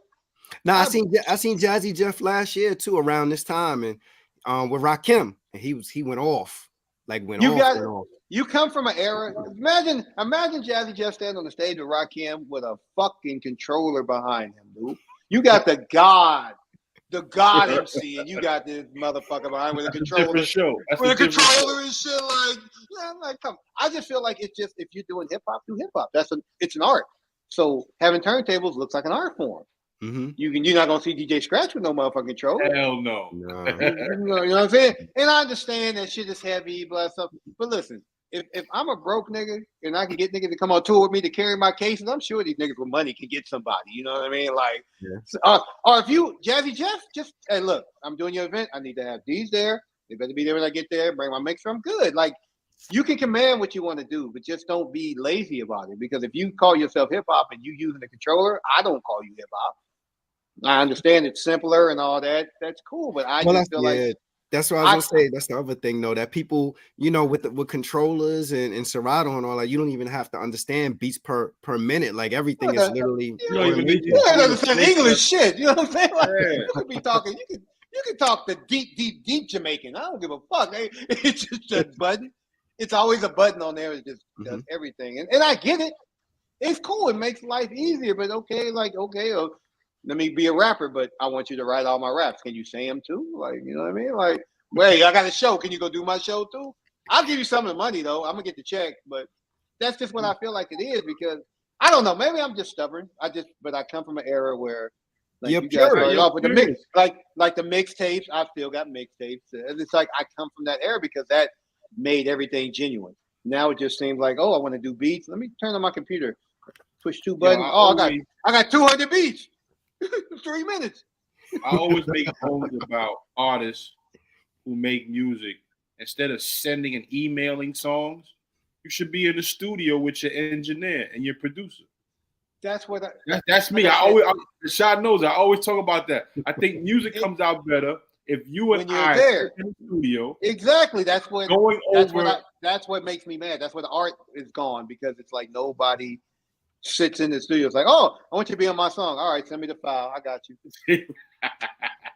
Because there's no real feeling in that. You know what I mean? It's just like okay, I got the file, blah blah. All right, just send it back, and it.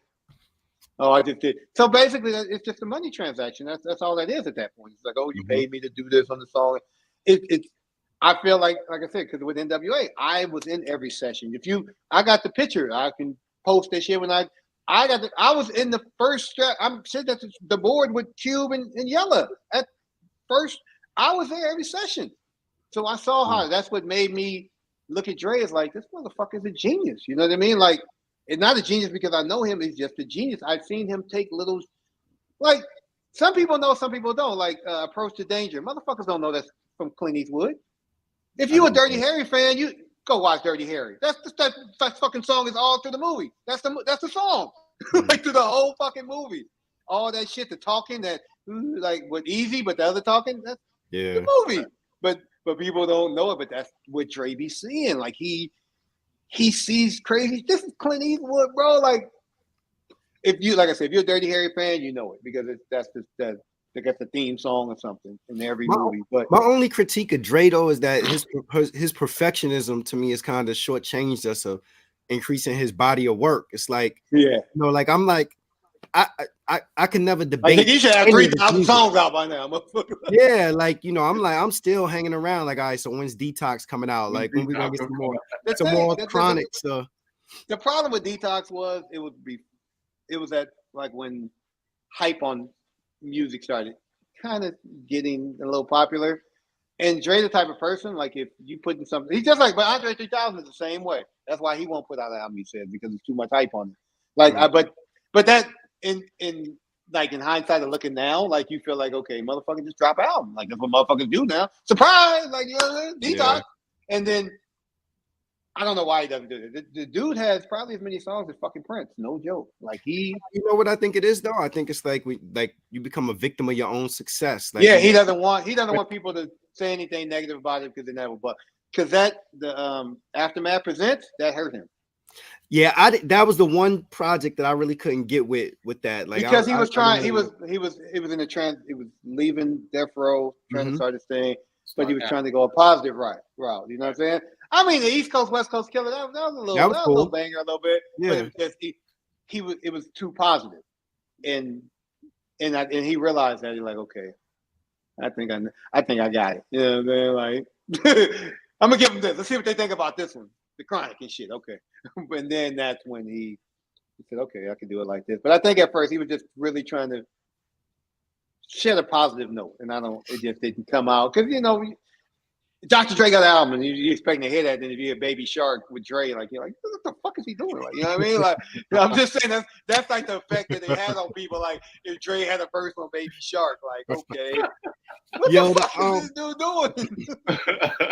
Even the Compton soundtrack though, I like that. I thought that was crazy. Like that. I liked it. I just thought it was too close to like what Kendrick was doing. It was too updated. It was too updated. Yeah. But it was banging, but I think it was just too updated. But like, I mean, as we know, his best body of work is them 2 NWAs and them 2 fucking Chronics. That shit is, and then you go to Snoop and you got Doggy Style. I mean, if you look at every first album of everything he did, you can almost put it in that masterpiece section. Like, you know what I mean? I agree. Above the Law's album was done when they came, but then he put his twist on it and boom. That was dope when they brought it, but then he made it even doper. Yeah, no, I agree. I remember hearing Doggy Style and being like, God damn. Like, yo, when I first heard Snoop's album, I was like, yo, West Coast got us. Yeah, they got us. They got us. I Like, mean, how do we come back from NWA and then Chronic and I then still. Dog? The first time I heard Gin and Juice was on a mixtape. It was on a DJ SNS mixtape, and I remember it was me and a couple of SNS my is dope. friends, and we stood around probably listening to that. We had to listen to that for like an hour. Just bring that on a tape. Mind you, not no CD. Rewind that shit. You had to ring. Bring that joint back. Like just everything about it. It's like, damn, they got us. They got us. It's like, the thing. What happened with like when that came out, when that period, like the NWA. And then after NWA, the Death Row. The problem was East Coast was still popping, but the problem was only news was Bad Boy bullshit. There's something going on with Bad Boy, and then the whole beef with that. So that kind of overshadowed motherfuckers out there that's really doing it. You know what I mean? Like you motherfuckers ain't never really lost anything. You know what I'm saying? You guys got too many motherfucking artists from every borough. There's not a borough in fucking New York that don't have fucking multiple fucking artists. You know what I'm saying? And that speaks volume. You know what I mean? It's probably place in Texas that ain't got nobody around. but I think that you guys got overshadowed by all the little bullshit beef that went on. Like it's just like you got infighting. Death Row. Okay, we the big dogs, and you got Biggie, and we the big dogs. But the craziest part is, in which fucking Puffy bitch ass still don't admit, he was connected on both sides. He was playing both sides of the fucking thing. Yes, sir. And that nigga be in the South Side. He was over in the South Side by my hood, like where Venus and them are from. He had them niggas on payroll. So it's like he was playing both sides. What, 93 or 94? Doggy Style was 93? Yeah, 93, 94. Oh man, yeah, that was an East Coast shit, and it's crazy because, like I said, he played both sides of the fence, and to this day, he's still acting like, "Oh, I'm good, bro." Listen, that's why Mace is calling him out. That's why half them other dudes are just dead or fucked up. It's just like, dude, you not a good dude. Like you might have made maybe allegedly made good music. I ain't never seen him in the studio besides dancing. And I ain't trying to dish your East Coast dude, but did he just he a piece of work? Like I've seen Jermaine in the studio making beats. I've never seen Diddy in the studio making beats, but I know how it is when you're a CEO. When you're a CEO, I can say I made beats. You know what I mean? Did he hire people to make beats? He don't. Yeah, that's the thing. I just felt like that shit he did because when all that shit was going on, I knew he was. Niggas are, oh, that nigga Diddy came over there, blah blah, going through the hood. I can call my dude right now, put his ass on the speaker, and he'll tell you he knew he was friend. Him and Orlando grew up together. He was from the South. DJ Train, his brother. Like so, Diddy played both sides of the fence. So he played a part in both of those deaths, bro. And Tupac and the fucking beat. But going back to what you was just saying with like the beat maker thing, because that's like we've had that debate on this show also. It's like an ongoing discussion around that. So what really makes a person a producer? Like, can you be a good producer if you can't actually operate the machines? No. You think you got to be able to do both? Because there are people I think like that could tell somebody sample that, play the drum here, do this, do that, and qualify to me as a producer. And to me, there are dudes who could beat the hell out of some pads and sample and all that, but they not producers, they beat makers. I see that. To me, I feel like there's a difference between a producer and a beat maker. Quincy Jones to me is a producer. You know, then you have other dudes that you hear, you be like, yeah, you can make a beat. Like, okay, like Metro Boomin, he just make beats. You know what I'm saying? He hot, but he just make beats. I mean, I'm saying it because if he's still doing the same shit in 10 years, okay, I put him in a different. I don't put any rapper or any producer in any category till you got to have some life on you because there's too many dudes in front of you. You know what I mean? And Dre, I'm gonna say Dre is. I put Dre in the category of the orchestra leader. Orchestra leader. Scott Storch. He's standing there. He's standing there. Dre can play all kind of shit, but at the same time, he also knows what he wants. So why am I going to play it when I know this dude can play it better? Let me go get Scott Storch because he can play that shit way better than me. But I'm gonna tell him what to play, and we're gonna work together. I'm the producer, so you're a producer. Just like you're a movie producer. You don't movie producers sometimes sit behind the camera. Sometimes they just sit in the fucking chair. Does that not make you a producer because you ain't holding the camera? No. So some the newer dudes, I don't know what to call them. I just call them beat makers because that's what they call themselves beat makers. That's what they do. But I feel dudes before this that really do it. It's a lot of like it's funny because even until Jay Dilla passed away. I didn't even know half the shit he did. I was listening to this shit, but I Jay didn't know he Dilla's. did it. Woo. That's a producer. Yeah. Jay He's a Dilla's. fucking producer. So When he you would take produce a songs, sound, a simple sound, a water drop. Him and Timberland had that knack for taking any sound. that's another producer. Like Timberland is a when you utilizing everything you got. Like I said, you don't have to necessarily be the dude on the keyboard, but you the dude telling this dude on the keyboard what to play. But Timberland with the mouse shit and all of that, like that ain't just some regular ad libs, like rap ad libs. Like this ain't some big rock ad lib shit. This is he doing the fucking. Then he had Justin Timberlake doing this shit. You making beats on top of beats with a beat, like motherfucker. But those people are producers. I think these new dudes, like Hit Boy is hard, but I like Hit Boy. But them dudes saying the new gang star. I mean, Nas said it, but I'm not. I just can't put on something that was classic. I can't put someone else in there with it. You know what I mean? Like how people keep comparing Chris Brown to Michael Jackson. You can't. Chris Brown could dance his ass off, but let's be real. Michael Jackson stood in front of 100,000 motherfuckers. Who has stood in front of 100,000 people before, bro? Like who the fuck? Have you heard King's Disease 3? Yeah. What's your opinion? I like all of them, but I think the first one's probably the best. The first one. I think he don't need to be a 4. Like I get what he's doing. I didn't think there needed to be a 3. I've said on this podcast, I'm like, I didn't think we need, but now that we got a 3, I'm like, I like 3 a lot. You should have did a double album. I think it should have been a 3 album. Like if you just throwing them out, E40 do that shit all the time and don't give a fuck. You know what I mean? E40 he probably got the most fucking 3-4 album fucking catalog in the game. But you listen, if you got enough music and you want it out there. Yeah, magic. So 3 is out of 4. I forgot about the magic in between there. So in 2 years, he done did 4 albums. Or 5. Is it 5? I mean, but that's dope that he's still doing it, and I get it. I just like right now, I'm a huge Nas fan, but this 21 Savage thing, I'm not a fan of. I don't really get with 21 Savage either. And I get these dudes are trying to connect with these, but at the same time, do you really need to connect? Does Cube need to go do a song with Lil Uzi Vert, like to make him relevant? Not. Absolutely. Yeah, no.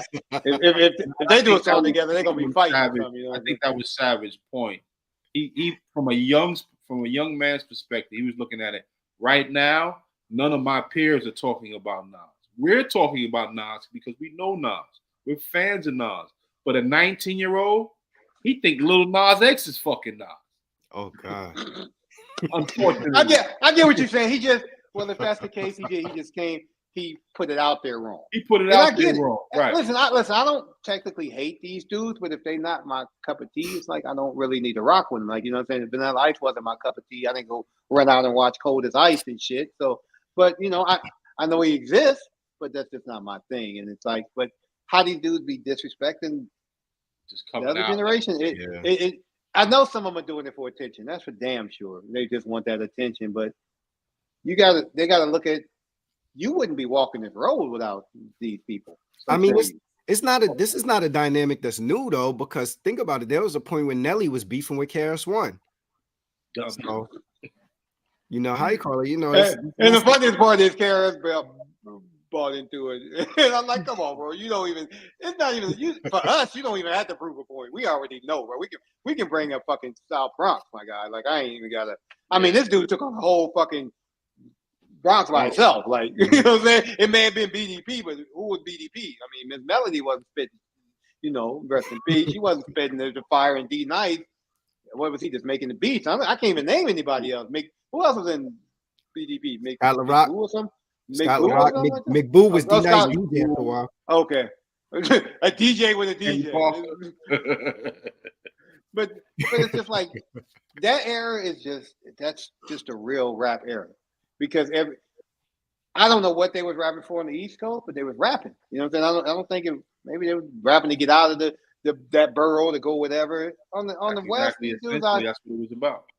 So it was everything was genuine. Now it's like everybody rapping to get a stack of money to take a picture and put on Instagram. I'm not impressed, dude, because I know you're not going to the bank taking this money out and then taking a picture on Instagram. That's your show money. You cool? Okay, you did the show. All right, we good. You better go put it in the bank because IRS has every video of every one of you motherfuckers. That's where they fucking up. They so young they don't think about it. Like you're broadcasting everything you're doing. Mm-hmm. So everything you're doing is being documented. Like back in the day, record labels had people sitting in rooms listening for samples that they own. Priority had somebody in rooms listening for samples. So you think the government ain't got motherfuckers watching you? You holding 50 racks on Instagram. Yo, I'm gonna tell you, I wasn't probably about like maybe a month ago. I had went to the studio because we doing a compilation album. So I was in the studio with this dude, and it was another dude. He was playing like records, and he did like earlier works with Nas and stuff like that. And he was like, every year around this time, he was like, what I usually do is I scour the internet. He was like, I go on YouTube and I look up like some of the records that I produced, and I see who's using the records that I produced. And he was like, I flagged them. And I put in copyright claims against them.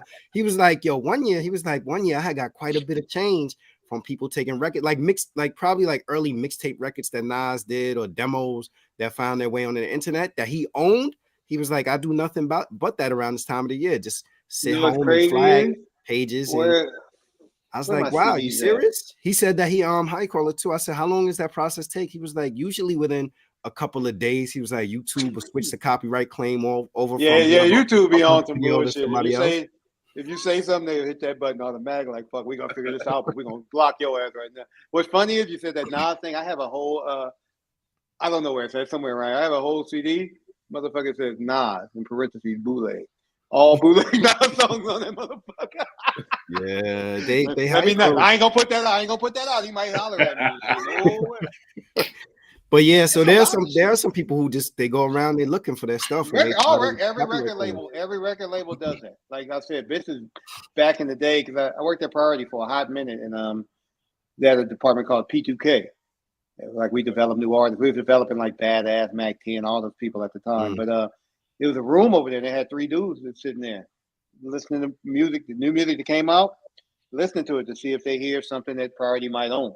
And that wasn't clear to some shit like that. So I'm pretty sure now they way more advanced and they be doing this shit. Cause I mean, it's a lot of motherfuckers that got some shit out there. And it's everybody used to throw this shit on YouTube. So it's like, what you expect? You know somebody gonna grab your shit. So it's just like them 3 dudes in the room, they don't need them anymore. Now it's the algorithm. Yeah, that's what I'm saying. They got some, they probably got pick. Oh shit, that's our shit. Let me blah blah.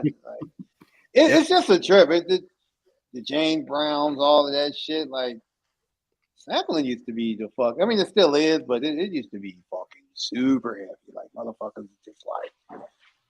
Now you know what's sad about that? Imagine if we actually own those records instead of people like Jerry Heller owning those records, the kind of royalties we would be receiving. The problem with the past too, but especially now, nobody educates any of these dudes. I can guarantee you 100% Atlantic don't educate not one dude because they got a whole reserve of people ready to move up when this person is done. So it's just like they don't educate these dudes. Say, look, hey, you should own publishing. You should do this. You should do that. I have a label. I don't really use the shit no more. But when I did and I had artists, I tell them straight out, look, publishing, all this shit, you got to tell these people because down the line, if something pops and they pop and then they find, oh, I don't have this. Why you? Then it's a whole big thing. Like, bro, I told you at the beginning, you get your own ass cap. It's like these artists, they're basically being pampered by these fucking labels. They just bring them in. They don't tell them shit. They just, you start asking about something, they drop that check and you just forget about, 100K? Oh, hell yeah. But they don't tell you, you got to pay that back. They just give you that check. You think it's your fucking check. No, motherfucker. You better make 100K back or, you got to recoup. Oh, shit, we on tour. We staying at the best hotel. No, you ain't. Not till you pay that money back. So you wonder why you didn't get that royalty check. It was $27 because you spent $27,000 on them rooms. You wanted to bring 17 people on tour with you. They don't explain that to you. They just send you on tour. They make sure you get a little check and you're good. And most people, they're content with that because they came from nothing. Now I'm getting 50K. Okay, that 50K you getting, that record label getting 500. Yep. 500, 600, Yeah. 700,000, you good. So it doesn't make sense, and it's just like That's that's the biggest problem with these dudes. If they educate them more, they might be a little bit more receiving and understand the whole game more. But if they were actually receptive to it, because people will take that 50K check, go cash it, and do the money phone. Go, yo, here's your 50K check. Go do the money phone real quick, and that's it. But I scan know that shit. you stayed on longer than what we Yeah, allotted. now it's all good. It's all good. These But motherfuckers. yeah, any last words in closing? You know, what you got coming next? What are you up to these days? I'm just chilling. I'm lazy. I'm that lazy motherfucker. I'm like Ren. I'm just chill. I don't know. Next year I'm gonna work on like a little documentary for myself, and I'm gonna kind of incorporate Easy into it where I can kind of get something popping with him. I just want something where people can see what he was all Collab with about. Ren, yo. Yeah, that I mean he talking about going on tour, doing some things. So I mean, my dream, and I talked about them to them both about this a few years back, is them just doing a tour. Like them, like I don't give a fuck if it's small venues, big. It doesn't matter. Cube is down like a motherfucker. I just think, but you know, Crazy. Cube doing this Mount Westmore thing right now. But I think after that, it would just be dope to get them to even maybe do an EP or just something because they both down. It's just a matter of getting these I'm motherfuckers to do it. Yeah. But I just feel like I try to keep everybody together, but it's like I can only do so motherfucking much. You know what I mean? Like, but like I said, D.O.C got his documentary coming out, and Now everybody's just doing it. is D.O.C. Is he good with everybody now? Like has there had Yeah, he's back here. He's back and forth. But he's good right now. okay. He was out here maybe a few weeks back when he was with Dre. He's with Dre a lot, so they good now. Everybody. That's good to hear. push it behind you. You gotta move on, man. Huh? Yeah, you guys. Like we too old for this shit, you know. Yeah, It's just you like, gotta push it behind you, man. Just let the past be the past.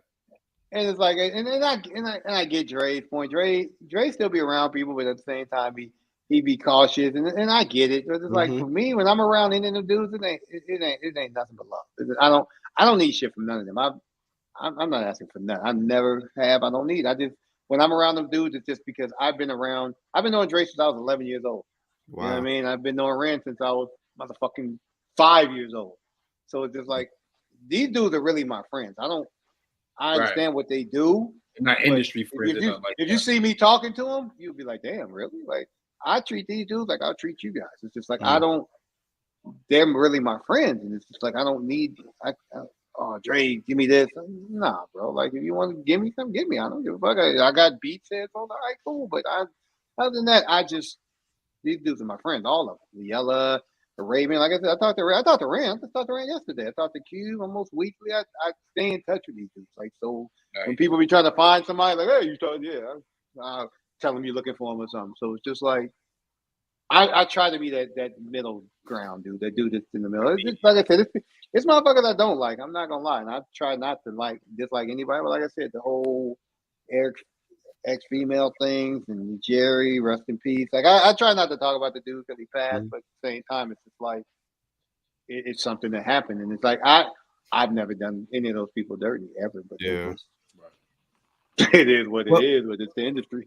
well, it's a beautiful thing though to see the reconciliation, and we would love. I know I would definitely pay for a ticket to go to that show to see them on it, stage. it would Like I just be said, like dope. growing up in it, just growing up in the East Coast, the impact that they had with me. Again, so I was a kid and knowing and experiencing their music, yeah, and being like, damn, like I would love to see NWA get back together. It's dope because I hear that like from East Coast people. I hear that story a lot. Like they just saying, just the impact that it made. It's just like, damn, oh yeah, we listened to so and so, and all we heard was people playing NWA, but fuck the police, Stradic Compton, blah. And I'm just Mhm. like, that's dope because it's just like I said, that first Apollo appearance, you would think like, damn, New York is never gonna like NWA, but the second show they took to it, and since then it's just always been love. Like I said, we've never been to an arena where it was like booed. Never did a show where it was booed except for that first Apollo, and other than that, there's just been nothing but worldwide love, and that's Take just solace in knowing that everybody gets booed at the Apollo. Oh yeah, I used to watch that shit all the time. Like, Everybody gets booed. I would not. That's a I rite didn't of know. passage, man. That's a rite of passage, man. I'm pretty sure they probably. Yeah, it's probably been some way out shit. I didn't know the backstage was so little. That shit is tiny as fuck. I didn't It's, Apollo know the itself Apollo, is little. it's small in general. The Apollo in general is really small. that backstage, and they still got that little spiral. I don't know if they still have that little spiral staircase or some shit in the back. Like I seen a dude, a Muslim guy at the front selling some shit, and some dude kept fucking with him. And the dude was just like, "Come on, man, just leave me alone, motherfucker." I started knock the dude out with 2 fingers, hit him in the neck. Motherfucker was out, right in front of the Apollo. When I walked outside, just thinking, because back then I'm not gonna lie, because I think that was my first time in New York, and you hear stories like motherfucking Subway. I'm seeing Wild Style Beach Street, and I'm thinking like I might get stuck. So I really didn't like the first time I went to New York. I was real cautious. I'm bullshitting not. Like I wanted to see a Subway, so I walked halfway down the stairs. I looked and ran back up. I'm not even lying. Like I would not go down because I seen this shit on TV. I'm thinking like I might get stuck. I'm motherfucking the Warriors or some shit. Ain't gonna fuck me up. But it was just crazy though. But I went outside like the Apollo, just kind of look around, and the dude did that shit. I was like, I've never seen no shit like that. That shit was crazy. I'm like, that shit's crazy. But I heard it's different out there now in Harlem. This is like way different than shit. Gentrification. Yeah, Gentrification. gentrification now. Yes, They it's like got $1 million homes in Harlem now, bro. yeah. For real? Starbucks, Whole Foods. I mean, that's some shit they never thought you'd see. Nah. They don't even look the same no more, bro. Maybe Black Bucks and shit, not Starbucks and shit. Look all crazy and shit, all super. Nah, a lot of people of color have gotten pushed further uptown as a result of the gentrification. But like still, if you go all the way to the west side, 125th Street, you still got the projects, of course, over there. Okay. The projects is the projects. The projects ain't going nowhere. So yeah, it's definitely I'd probably say when you were there, it was probably 90, 95% black. Oh, for real, dude? Yeah. Now it's probably 60% black. Would you say, Rob? 60% black, 40% other? 55. Compton is like that though. Compton he moved himself in there and he raised the property tax, everything. The property value going up. It's crazy. Compton is like that now. Compton is kind of split up. They have a part that's called Rancho Dominguez now. Then they have another part, and it's just really weird because I grew up. This is Compton. This ain't no. It's so separated now. And it's just really weird, and I'm just like, Compton can be a great city. They choose not to be. Like every mayor and shit has been crooked. Right. The Compton police were so bad they had to bring in the sheriffs. Damn. It's just like I feel like it's 2023. I think you need to stop gangbanging over there. You know what I'm saying? And it's crazy because my side is still. If you drove through my area, the whole area from where Eazy lived, mine, the park, you'll be like, man, ain't never been no thug shit over here. It has been, and it looked just like that. It's just for some reason our shit ain't, it ain't fucked up. It's like everybody cut the grass. We had a gardener, everything. But it was the hood. Niggas died on my corners, but you go to the other side where Game and Quicken from, they still active over there. Like, y'all need to stop. Like, it's people over there that seriously haven't even been to LA, and LA is literally the next city. You can drive straight down Compton Boulevard to get to LA. Damn. And it's people that never been there. So their mind is only that. They even like it used to be a hood in on the other side of Compton by across from the airport called Park Village. It's still called Park Village, but just like you said, it's gentrified now. It's all nice and big houses. It used to be a project though. Now it's not the project. It's houses and nice condos. And so this is, but Compton is too spotty now. It's like you can go to one side, they're trying to make it nice. The other side, niggas on the corner looking like a fucking in the Strata Compton video and shit. You know what I mean? It's just like. So I don't know what they do with this money. They claim to get this money. Drake literally gave money building a performing arts school there, but it's just like you don't see it. Like, damn, because you don't. It's not downtown Compton. You don't see it. I mean, they put these big ass letters up that say Compton. Oh yeah, we don't know it's the fucking city of Compton, really, motherfucker. But other than that, it's really weird over there. And I don't know. I just wish I can even get the guys together just to make something happen for Eric. I mean, my ultimate goal, if they put a fucking statue of him downtown, that would just make that'd be make dope. it all. That'd be really he deserves it. Like, I don't give a fuck if people say, "Oh, you just saying it because you know him." No, he fucking deserves that. Nobody knew about Compton until he did it.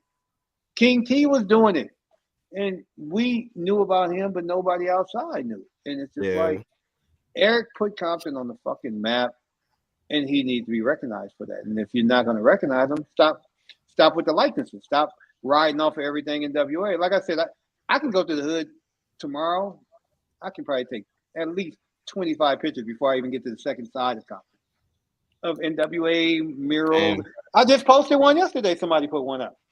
So it's Mm. just like, if you guys are doing all this, give this man some kind. Not even a man. Give the group. Just Yeah. recognize these people. Don't.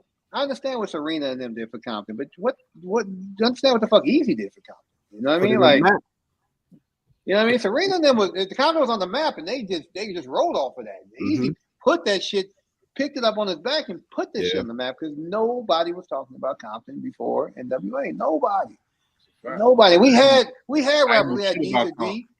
Yeah, we had Deezer D. We had King T. We had Mixmaster Spade. But these dudes were just people making noise in Compton. Mm. Maybe a little bit of LA, but didn't reach the masses in WA. And then boom. So give this man something. To honor Like him. a statue of like, come on, dude. What really fucks me up is, and like I said, no disrespect to any of these rappers, but these dudes are dying and they get in the streets the next day. You know what I'm saying? Yeah. Nipsey had Nipsey. They voted on Nipsey Street the same day he passed away, the same day. Wow. So, like I said, no disrespect to none of them because I love them all. But I'm just saying, Eric is Someone who put the 20, work in. 27 years in the ground, and he can't even get a street. He don't have a Crazy. star. He don't have a star on Hollywood Boulevard. Nothing. Wow. Like, no. Oh, this is crazy. Like, it's a burger spot in Compton, all themed NWA. They got the big ass murals all on the wall. They made some fake stars that's all on the ground outside with all the members. This is what Compton does, but then Compton doesn't bring them in, and they don't put no Easy name or nothing. So it's just like that. See, the other dudes don't see it because they don't roll through the hood. I see it because I see that shit. I get off the freeway sometimes just to go through that way just to look and see what's going on. Yeah. It's a lot of knuckleheads over there now too, but it's just like, I mean, this generation. I've been hit up before by some little knuckleheads. I'm like, y'all don't know who the fuck you talking to. Like y'all way too young with a book bag on. I mean, I understand you getting crazy today, but I'll run your ass over. Like, I don't give a fuck. Like, your ass to be ran the fuck over. You be smashed like a motherfucker. Like, run your ass over. Ladies and gentlemen, DJ Speed, we want to thank y'all for pulling up to the No Ideas Original Podcast. We'll catch you next week. Peace out, everybody. Have a good evening.